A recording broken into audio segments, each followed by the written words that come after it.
Hello বন্ধুরা, অনেক দিন পরে তোমাদের সাথে আবারও একটা লং ভিডিও শেয়ার করছি। তো আজকে আমি কি রান্না করছি চলো সেটাই আগে তোমাদেরকে দেখাই। চলে এসেছি মেয়েকে স্কুলে দিয়ে রান্নাঘরে।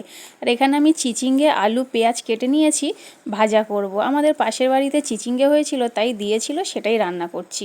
এখানে আমি কড়াতে সাদা তেল সর্ষের তেল মিশিয়ে দিয়েছি, কালো জিরে শুকনো লঙ্কা ফোড়ন দিয়ে এখন আমি চিচিঙ্গেগুলো দিয়ে দিচ্ছি। চিচিঙ্গেগুলো কিন্তু ভীষণই কচি ছিল, তাই বেশিক্ষণ সিদ্ধ করতে লাগবে না, অল্পতেই হয়ে যাবে।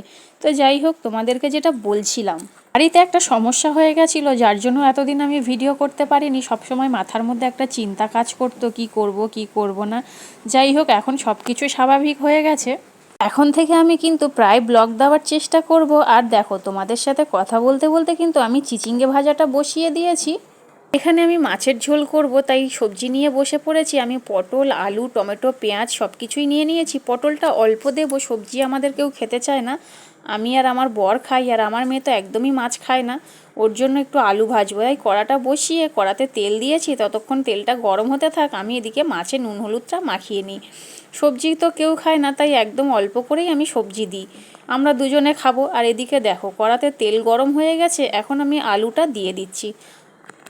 আমার মেয়ের আলু ভাজা হলে কিন্তু অন্য কিছু আর লাগে না। এদিকে আমি আলু ভাজাটা বসিয়ে দিয়েছি, আর চিচিঙ্গে ভাজাটা হয়ে এসছে, আর একটু ভাজা ভাজা হলে কিন্তু নামিয়ে নেব। এরকমভাবে চিচিঙ্গে ভাজলে খেতে কিন্তু ভীষণই ভালো লাগে। তোমরা চিচিঙ্গে কিভাবে রান্না করো অবশ্যই আমাকে জানিও। চিচিঙ্গে ভাজাটা হয়ে গেছে, আমি দেখো এখানে নামিয়ে নিচ্ছি।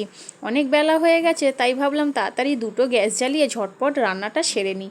ওই জন্য আমি দুদিকেই রান্না বসিয়ে দিয়েছি। ঝিঙে ভাজাটা নামিয়ে নিয়েছি, এখন আমি আলু ভাজাটা নামিয়ে নিচ্ছি। আলু কিন্তু আমি বেশি ভাজিনি, শুধু আমার মেয়ের জন্যই ভেজেছি। আর ওই কড়াতেই কিন্তু আমি আরও একটু তেল দিয়ে মাছগুলো ভেজে নেব। এখানে আমি মাছ ভাজা বসিয়ে দিয়েছি, আর দেখতে পাচ্ছ আমার সমস্ত মাছ ভাজা হয়ে গেছে। আমি কিন্তু সব মাছ এখানে ঝোলে দেব না, পেটির মাছগুলো নিয়ে আমি ভর্তা করব। ফোনে অনেকবার দেখেছি মাছের ভর্তা, কখনো বানাইনি, আজকে মনে হলো বানাই। তার জন্য আমি লঙ্কা ভেজে নিয়েছি, আর এখানে দেখো আমি কিন্তু পেঁয়াজটাও লাল করে ভেজে নেব। পেঁয়াজটা লাল করে ভেজে তুলে নিয়েছি। ওই কড়াতে কিন্তু আমি মাছের ঝোলটা বসিয়ে দিয়ে এখানে মাছটাকে মেখে নিচ্ছি। লঙ্কাগুলোকে আমি ভালোভাবে গুঁড়ো করে নেব। মাছগুলোও কিন্তু আমি কাঁটাগুলো বেছে নিয়েছি, বড় কাঁটাগুলো। এখানে আমি মাছগুলোও ভেঙে নিচ্ছি। পেঁয়াজটা ভীষণ গরম ছিল, তাই আমি হাত দিতে পারছিলাম না, গরম লাগছে। এখানে মাছটাকে মাখিয়ে নিচ্ছি, আর দেখতে দেখো কতটা সুন্দর হয়েছে, খেতেও কিন্তু ভীষণই ভালো হয়েছিল। অবশ্যই একবার কিন্তু বাড়িতে ট্রাই করে দেখো, ভীষণই ভালো লাগবে খেতে। এদিকে আমার মাছ মাখা হয়ে গেছে, তো চলো আমি ভাত খেয়ে নিই, কারণ বাড়িতে তো কেউ নেই, আমি একাই খাবো। এখানে আমার ভাতটা নিয়ে নিয়েছি। কি রান্না করেছি তোমরা জানো, তবুও একবার দেখিয়ে দিই। এখানে আমি মাছ ভর্তা করেছি, চিচিঙ্গে ভাজা, মেয়ের জন্য আলু ভাজা, আর এদিকে ছিল মাছের ঝোল।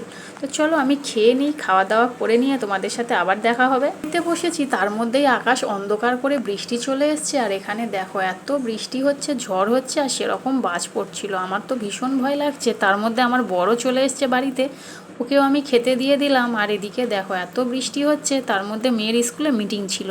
মিটিংটা তো ক্যান্সেল হয়ে গেছে, হলে কি হবে, মেয়েকে তো আমাকে আনতে যেতেই হবে। এদিকে আমি বেরিয়ে পড়েছি মেয়েকে আনতে।